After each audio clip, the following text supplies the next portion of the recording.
So I know I'm not talking to myself, so I'll give it a go. Hopefully it does add to the trick. So we're going to start to turn. We'll turn the boat now. Look on your right.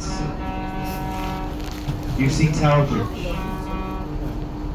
Now Tower Bridge was built in 1894, designed by a man called Sir John Wolfe-Barry. They designed the bridge in the Gothic style. It was built to blend in with the castle that sits next door. And if you look in front of us, as we turn, you'll see the tower. The middle of the bridge, the two centre parts, they lift like a double-sided drawbridge, and that allows taller boats to pass through.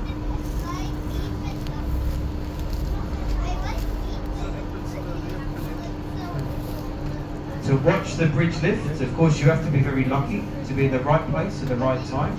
They only open the bridge when they need it to lift, so it doesn't open very often. The next time the bridge will open is the 10th of November. So a week from today, or a week and 1 day from today, the bridge will lift. So it won't open for a few days. A week, you'll see the bridge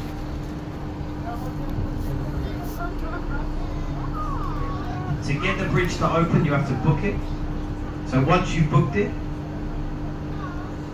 what they do is they publish the time on the website. So if you would like to see the bridge lift up, you are here for a few weeks, maybe. You might like to see the bridge lift. If you look on that website, online, you can see when the bridge lifts up. You see the name of the boat that's going to come through, and you'll see the time as well. So you can come down to the river, pick a time, come down, you can watch the bridge. As if it's up.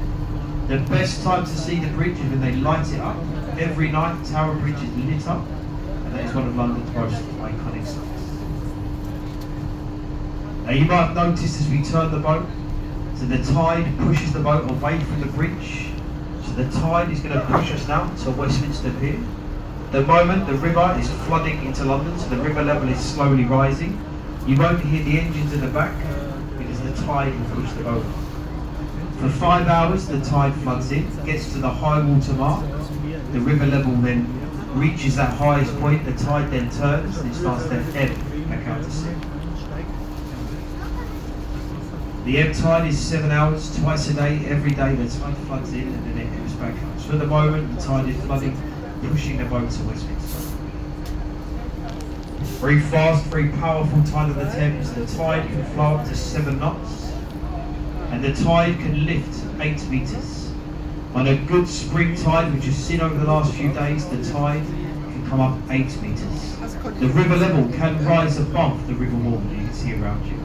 Of course, they can stop the tide coming in. There's a barrier system that stops the tide coming in, takes away the flood risk in London. But if that barrier wasn't there, then London would flood on a regular occasion, because the tide comes in almost 8 metres every day. Now on your left, you've got the warship. The warship is the HMS Belfast, built in Belfast, Northern Ireland, launched on St Patrick's Day in 1938. Saw lots of action throughout the Second World War, a powerful ship years ago.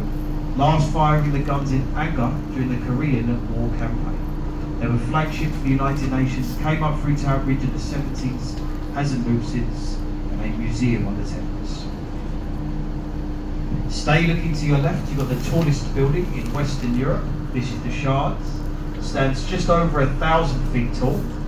Designed to look like broken glass, so pieces of broken glass that fell from the sky. The man that designed the building, an Italian architect, his name was Renzo Piano. For the design of the building, he was offered just over £1 million. But he said no. And what he asked for was one of the apartments at the top of the Shards. At the top of the Shard, there's 10 apartments. They gave him one of the apartments. He lived there. Then he sold the apartment, and he sold it for £48 million. So £48 million. That's not too bad. Is it not too bad for drawing a triangle? I could have done that. 48 million. Every apartment went for the same price. Very expensive.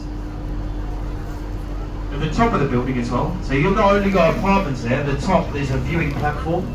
So you can go to the top of the Shard, you go up the Shard, you stand on the 72nd floor, and you get the best views over London. So there's a few viewing platforms you might like to visit, but the highest one is at the top of the Shards. And then in front of us, we've got London Bridge. Now this is the 5th London Bridge to stand over the Thames in 2,000 years. The bridge that stood before this one was sinking into the mud.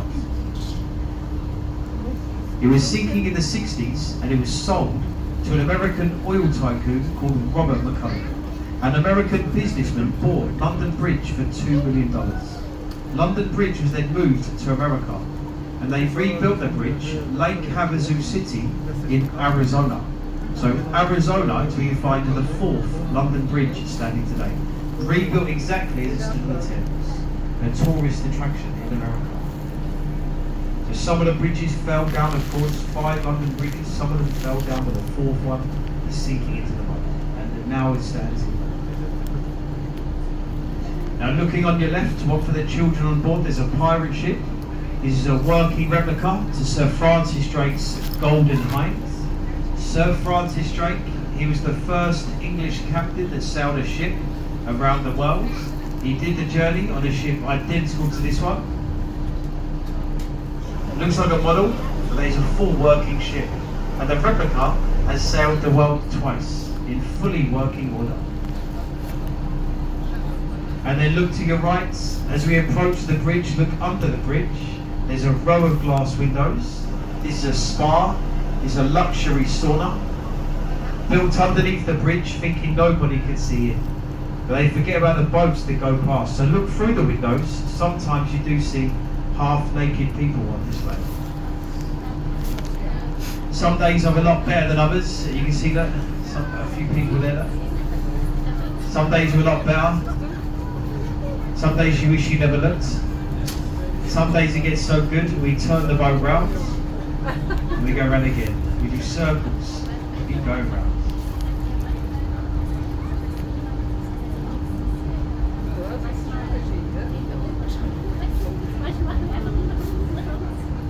And then look to your left, there's a pub. This pub is called the Anchor. The pub was built in 1615, so part of it 400 years old. Very old, very famous pub of the Thames. This pub is where me and my friend will be after work. Me and the captain driving the boat, so we finish work and we learn about these buildings. How we learn about these buildings is we sit in these pubs every evening.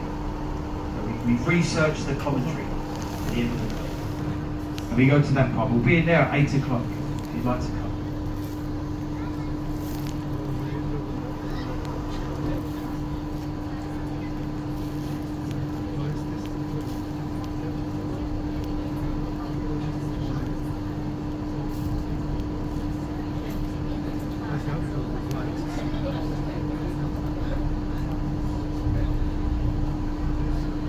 And then look on your left, there's a white round building, a timber framed building with a thatched roof. This is the William Shakespeare's Globe Theatre. This building is where you can watch one of William Shakespeare's plays. The plays are performed traditionally, exactly as they would have been performed in the 1500s. There's no stage lighting, no microphones, no PA systems or sound effects. Actors, they dress up in their traditional clothing.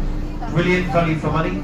You go in there, you can pick up a standing ticket, and it's only £10. Brilliant for live entertainment here in London.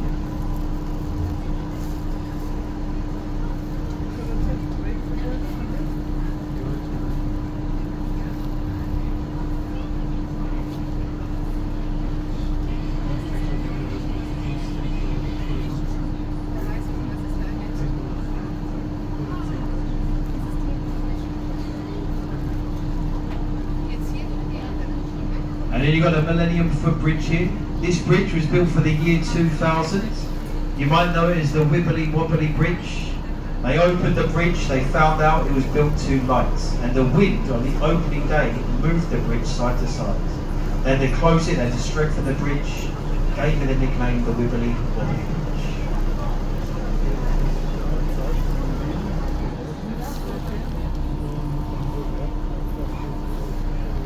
Now on your right, St Paul's Cathedral. This is Sir Christopher Wren's masterpiece. It stands 365 feet, easy to remember. 1 foot was built for every day of the year. It took 35 years to build and they finished in 1710.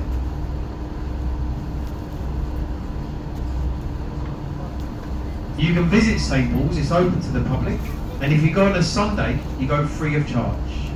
So if you start to plan your weekend out, if you'd like to go to St. Paul's, then go on Sunday and you don't pay. If you get there early enough, you can join the service, and that is a brilliant experience. The Sunday service at St. Paul's, at 11 o'clock in the morning, the service begins. A brilliant experience and a free service as well. I say free, like most churches, they do get you at the end. They ask you for a donation at the end, which is completely up to you, of course. If you've enjoyed it, at the end of the service, there'll be a donation pot. You throw something in. Most people do, of course. Most people, they'll drop in a little note, starting to become a tradition. They call it the silent collection at St. Paul's. 5, 10, 20, 50 pound notes in their little pot here. Silent collection. We have now the Blackfriars bridges, the one behind us, a road bridge, a railway bridge, sorry. This one is the Blackfriars Road Bridge. Looking on your left, there's a tall glass building. These are the newest apartments you see from the river. They sold a 4-bedroom penthouse apartment. It sold for £27 million.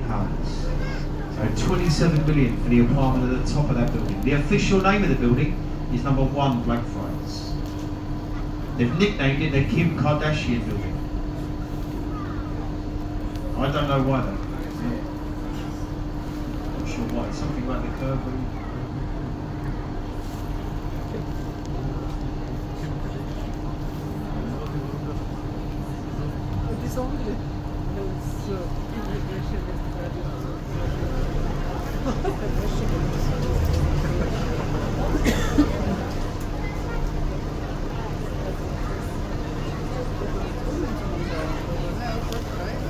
And then we look to your left, you've got the red brick building. This is the OXO building, the OXO Tower.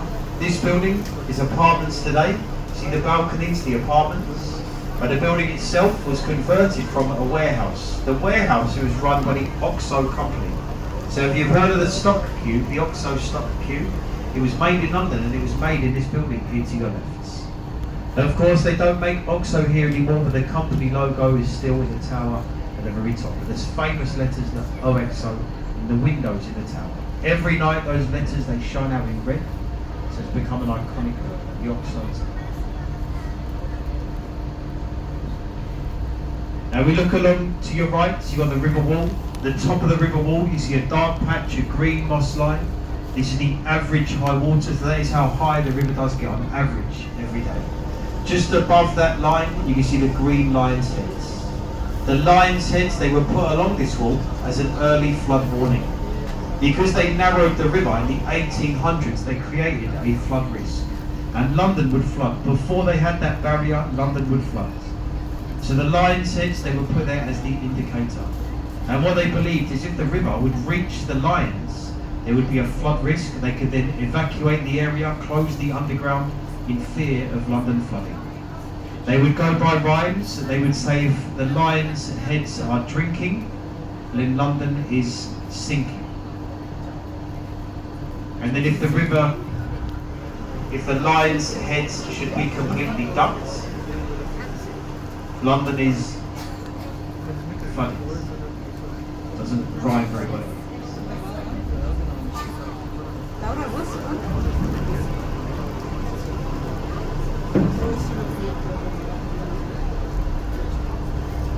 You got to your right, you got the black and white boat.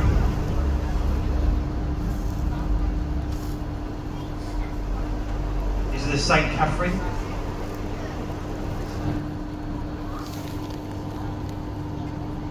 That St. Catherine behind you now, it's an old royal barge. Every time a member of the royal family, when they came onto the Thames, that is the boat they would have used.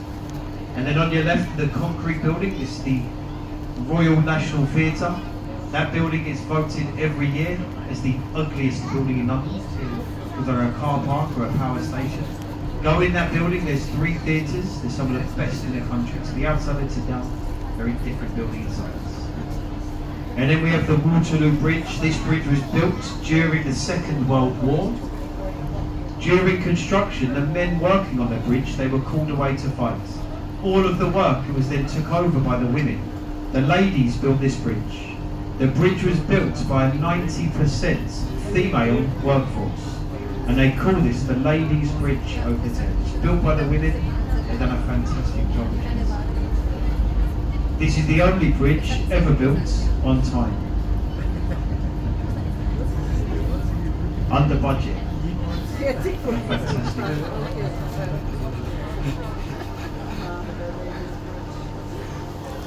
And on your right, you've got the building of the green flat roof.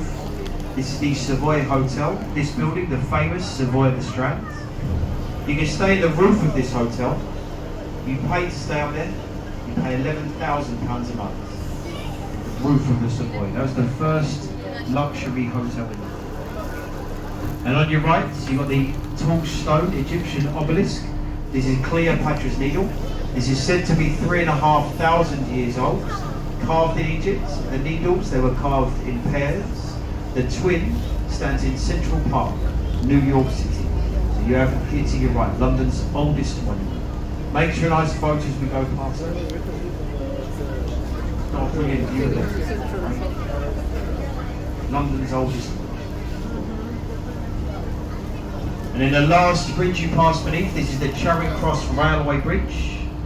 So the railway line passes above us. You can also see walkways either side the railway line. You've got the footbridges. These are the Golden Jubilee bridges, built 20 years ago, built to celebrate Queen Elizabeth's 50th year on the throne. So the Golden Jubilee. To mark the occasion, the walkways, they were built either side the railway bridge. Beneath us runs the Bakerloo and the Northern Underground as well. So you pass beneath and above a railway line at the same time. The railway bridge above us, the underground beneath us.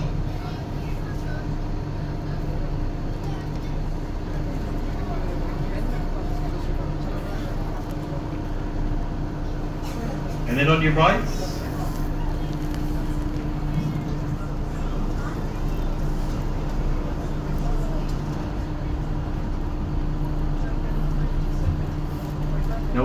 you've got the large Gothic style building. This is Whitehall Court Mansion.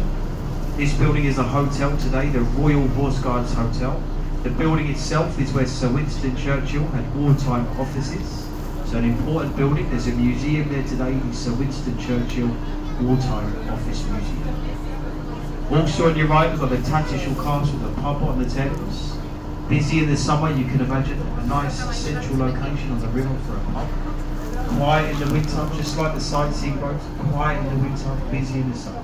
Look behind it, the building and the green roof, the 4 green sloped roofs. That's the Ministry of Defence building. This is the home of the Army, the Navy and the Royal Air Force.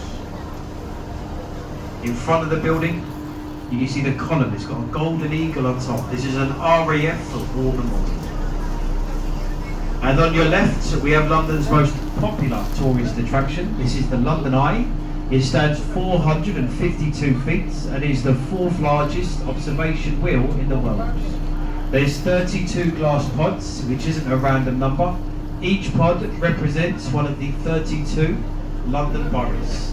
So each pod is an area for Greater London. So surrounding the capital, you've got the Greater London area.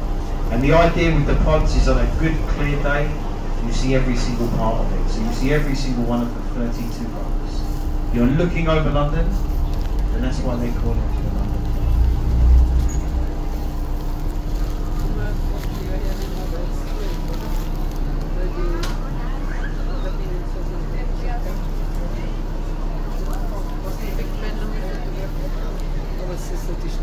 You can hire out one of these pods, you can hold an event.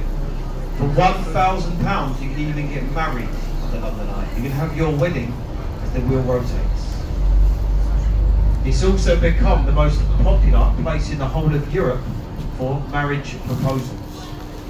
It used to be the Eiffel Tower in Paris, but it's so romantic in one of those pods, you can imagine.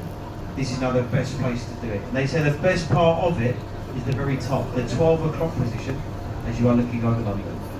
So if you are feeling romantic, you're thinking of proposing while you're here, why not? The London Eye, the best place to do it. Although if you're going to propose on this wheel, you really do need to make sure they are going to say yes. You can imagine if you're at the top of the wheel and they say no, you're stuck up there. You're stuck in that pod for 15 minutes. You can't get off. That'll be the longest 15 minutes of your life. So be very careful. Make sure they're going to say yes. And then on your right, we have our last point of interest. The Houses of Parliament, the new Palace of Westminster. This is the seat to the British government. Now the most famous part of the building is the tower, the 4 clock faces. Everybody calls the clock tower Big Ben. None of you can see Big Ben. The name of the clock tower, this is the Elizabeth Tower. The name of the clock, this is the Great Clock of Westminster. Big Ben is just a nickname for the bell that strikes the hour. So you don't see Big Ben from here, you hear it. Now Big Ben only strikes the hour. In 8 minutes time you'll hear some bells chime. Now they are the quarter bells, they're the Westminster chimes. They chime every 15 minutes through the day. To hear Big Ben, you'll have to wait. You'll have to wait 53 minutes, 52 minutes, and you'll hear Big Ben and it will strike. And it will strike 4 times, and that will be for 4 o'clock. They named that bell after the Commissioner of Works at the time. At the time of construction, the man in charge, his name was Sir Benjamin Hall. He did such a good job, they wanted to name something after him. So they nicknamed the great bell Big Ben. Sir Benjamin, he stood 5 feet tall.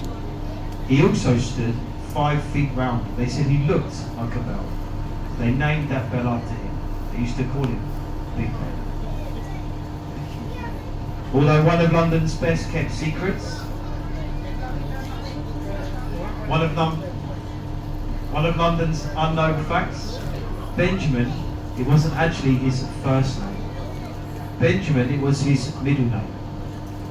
His real first name, it was Richard.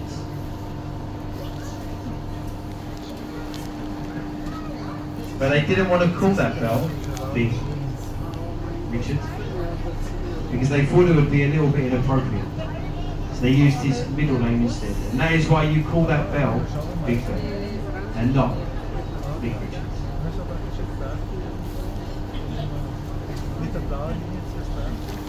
And I'm glad there's a few people that do understand that joke.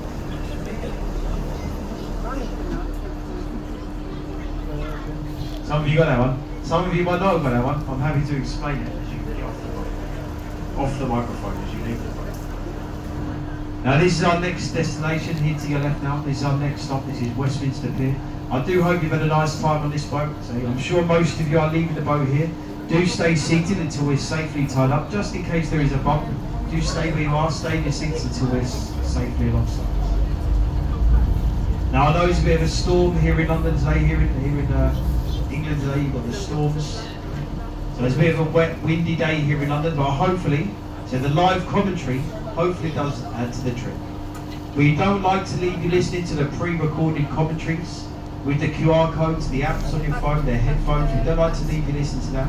So we prefer to do the live commentaries. Hopefully it does add to the journey. We've always done commentaries on these boats, however many passengers get